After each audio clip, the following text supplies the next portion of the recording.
Assalamu'alaikum, warahmatullahi, wabarakatuh, brothers and sisters. Myself, Zaida Sachidina, welcome you all to our channel Nemat Islam, where we will discuss a very important topic which is much needed in today's time, all from the Quran and Hadith. So, are you ready to save your marriage or to make it even more blissful and at the same time be a Jannati? Bismillahir Rahmanir Rahim. Point number 4. Stay away from unrealistic demands. That means do not demand unnecessarily. In one such narration, at one point, Prophet peace be upon him, his wives made a joint request, asking him to provide them with a better standard of living. It was not an unreasonable request. His closest companions, Hazrat Abu Bakr and Hazrat Umar anhuma, were allowed into his house after they had heard of the problem. They were the fathers of the two of the Prophet's wives. They found Prophet, peace be upon him, silent and looked distressed.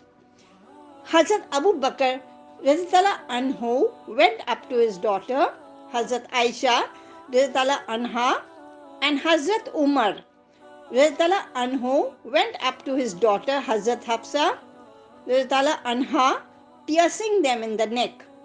They said to them, "How come you ask the Prophet, peace be upon him, to give you what he does not have?"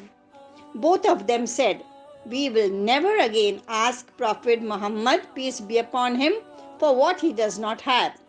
So you see, this ruling was only applicable on Prophet's wives, because Prophet, peace be upon him, was on a mission and he could not have been disturbed by women's needs. But what is the rule applicable for the women of dunya? The women of ummah, that is we, can demand if our husband is capable of giving. If he can afford it, then wife can ask him.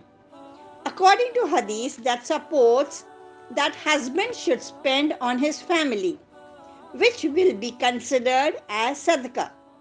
Sahih Bukhari number 263, narrated Abu Masood al-Ansari, Prophet peace be upon him, said, "When a Muslim spends something on his family, intending to receive Allah subhanahu wa ta'ala's reward, it is regarded as sadaqah for him."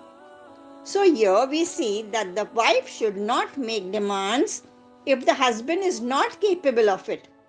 But if husband can afford to give his family a good life, then it will be considered as sadaqah. I will now end here with a beautiful hadith. Sahih al-Bukhari number 16.